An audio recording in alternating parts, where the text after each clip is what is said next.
માટે ફોન કર્યો હતો. ના સાહેબ, હવે એવા જેનું લેવલ જ ન હોય એવા લોકોનું રિએક્શન કોણ આપે? તમે કહો તો સાહેબ. તું મારી સામે એકવાર બોલ એટલે તારો આખો બાયોડેટા આપું, તારા પ્રૂફ આપું, તારા મેસેજીસ ને બધું જ, અને તે મને તારે ત્યાં કેટલી હેરાન કરી હતી ને બધું કહું.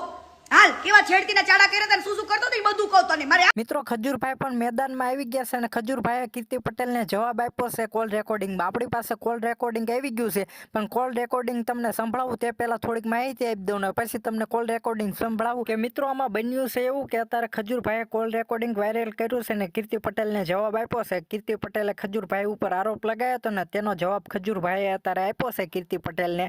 અને કોલ રેકોર્ડિંગમાં શું કહી રહ્યા છે ખજૂરભાઈ કીર્તિ પટેલ વિશે એ પણ હું તમને સંભળાવું. અને મારા વાલા ભાઈઓ, જો તમે આપણી ચેનલને સબસ્ક્રાઇબ ન કર્યો તો મારા ભાઈ પ્લીઝ આપણી ચેનલને સબસ્ક્રાઇબ કરી લેજો. અને મિત્રો એ હું તમને કોલ રેકોર્ડિંગ સંભળાવવા જઈ રહ્યો છું ખજૂરભાઈએ શું કીર્તિ પટેલને જવાબ આપ્યો છે. તો એમના માટે એમનું રિએક્શન લેવું હતું એટલા માટે ફોન કર્યો હતો. ના સાહેબ, હવે એવા જેનું લેવલ જ ન હોય એવા લોકોનું રિએક્શન કોણ આપે? તમે કહો તો સાહેબ. નહીં, અમારો ફરજ છે, અમારો ધર્મ છે કે એક્શન વર્સિસ રિએક્શન ચલાવીએ, નહીં તો કોઈને એવું લાગે કે આ વન સાઈડ ચલાવે છે. એટલે ના સાહેબ, અમારી જાણ કરવી અમારી ફરજ છે. અમને તમને જગ્યા આપી, તમને એમનો જેટલો ટાઈમ આપ્યો હોય એને જે નિવેદનો કર્યા હોય એ તમને બતાવવા કે આ નિવેદનો એમના છે, તમારું શું નિવેદન છે એ લેવું અમારી ફરજ છે. તો તમે આપો ના આપો એ તમારી મરજીની વાત છે. જો સાહેબ, પહેલી વસ્તુ તો કેવું છે, સાહેબ ની ઓફિસ નો નંબર છે અને છે ને નિવેદન હંમેશા છે ને સારા લેવલના સારા માણસોના, જેનાથી સમાજ બગડતું હોય ને એવા લોકોના પ્રતિષ્ઠિત ન્યૂઝ વાળાને નિવેદન લેવાના જ હોય સાહેબ. નહીં, પણ એ ન્યૂઝ વાળાને તમે તો નહીં શીખવાડો ને કે એને કોના લેવા કે કોનું નિવેદન ન લેવા. એમ કહું છું, પ્રતિષ્ઠિત ન્યૂઝ વાળા હોય ને એ સારા માણસોના ન્યૂઝ લે, જે લેવલ વગર ના હોય ને એવા લોકોના ન્યૂઝ, જેને કોઈ ગણતું જ ન હોય એના ન્યૂઝ લઈને તમે શું કામનું કયો સાહેબ? એવું નથી, વ્યક્તિ છે, પછી એને અમે જજ ના કરી શકીએ.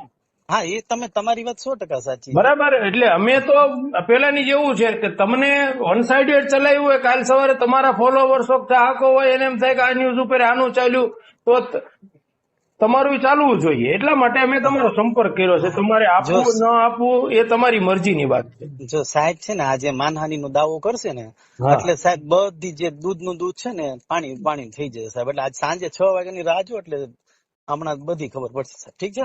ઓકે. હા, 6 ઉપર થઈ ગયું, 6:30 થવા આવ્યા. ફટાફટ હાલે માનહાની નો દાવો કરીએ. હાલ કેતો તો ને માનહાની નો દાવો કરવાનો.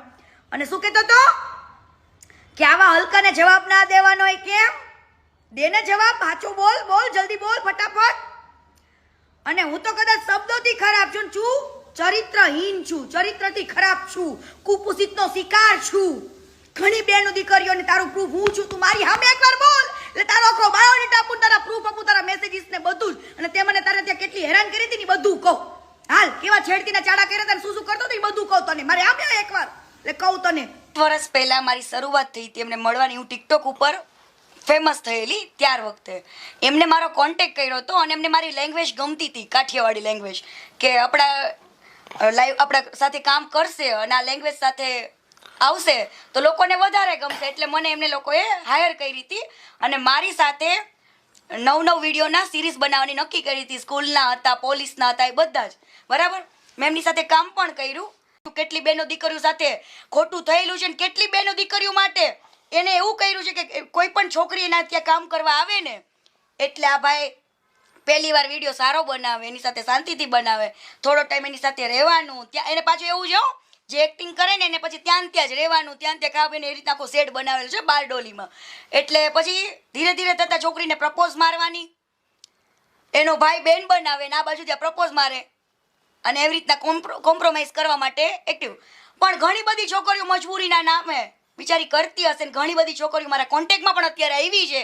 મેં અવાજ ઉઠાવીને લોકોએ હિંમત કરી છે અને એ બધી જ છોકરીઓ સામે આવશે. એ વેટ એન્ડ વોચ. બરાબર, આ જ વસ્તુ એ છોકરીઓ સાથે બનીને હવે મજબૂરીના નાતે ઘણી છોકરીઓ હોય બિચારી કે આની વાતમાં આવી જતી હોય, ફેમસ થવું હોય ઘણી બધી છોકરીઓ. પણ કીર્તિ પટેલને ફેમસ થવાનો શોખ નહોતો, પણ એને જ્યારે મારી સાથે આ વર્તન કર્યું, મારી સાથે આવું કર્યું, ત્યારે મને એવું લાગ્યું કે સાલું મેં એને એવું કીધું કે હું તારી સાથે કામ કરવા આવી છું. તું જેવો ફેમસ છું ને એવી જ ફેમસ આ કીર્તિ પટેલ પણ છે. કીર્તિ પટેલને કોઈ કોમ્પ્રોમાઇઝની જરૂર આજે નથી ને કાલે નથી.